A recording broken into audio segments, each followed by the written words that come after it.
Hi everyone, Lynn Sanders here of Difference Makers Media, and I wanted to address a question that was asked of me. What is my proudest achievement?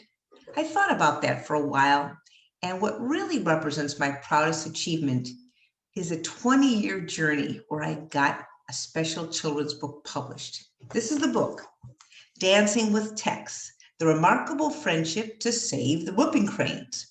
It's a true friendship story between a man who's been saving the world's cranes and a rare whooping crane named Tex, who believes she was a person, and how their dancing relationship helped save the whooping cranes from extinction. I heard about this on a video shoot in 1995.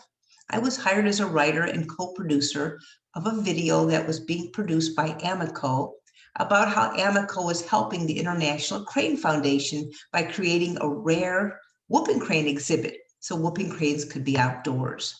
My assignment was to interview both the Amico executives and the co-founder of the International Crane Foundation, Dr. George Archibald.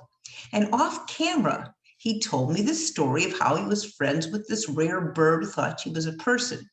At first, I didn't believe him. Come on, I said. And he said, really, it's true. And when he told me the story, I felt in my heart that it needed to be shared with children because it's such a special story of faith, belief, and perseverance. It took 6 years of dancing with this bird because all whooping cranes, and all cranes for that matter, do a dance, a mating dance before they lay a fertile egg.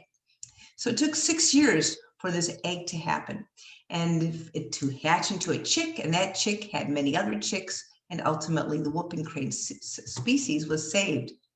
So I thought about it. I worked on a story. I wrote it multiple times. I got feedback. I submitted it to many publishers. And at one point on my journey, the story was accepted by a traditional publisher, but they ran out of money. So I thought, okay, well, I won't give up. And I worked and worked on it. I rewrote the story multiple times. In fact, I was even studying in a workshop of how to create musicals. And I ultimately created a musical around the story that was fictionalized. And that show, which was called The Whooper's Tale, was produced at Theater Building Chicago before this book was ever done. Well, finally, I put the story aside in a file folder because no one had really picked up on it. And it wasn't until my younger son, Andrew, urged me to forget the story because it had been waiting too long and just move on, that I realized he had a point.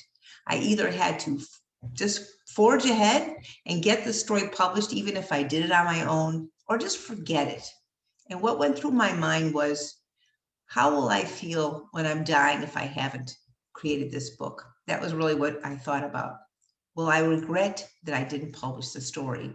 And in my heart and my mind came a resounding, yes, you will regret it. You've got to go forward.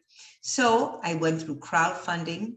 I got the story done. I found an illustrator. And while I was working on the illustrations of this story, another major challenge happened.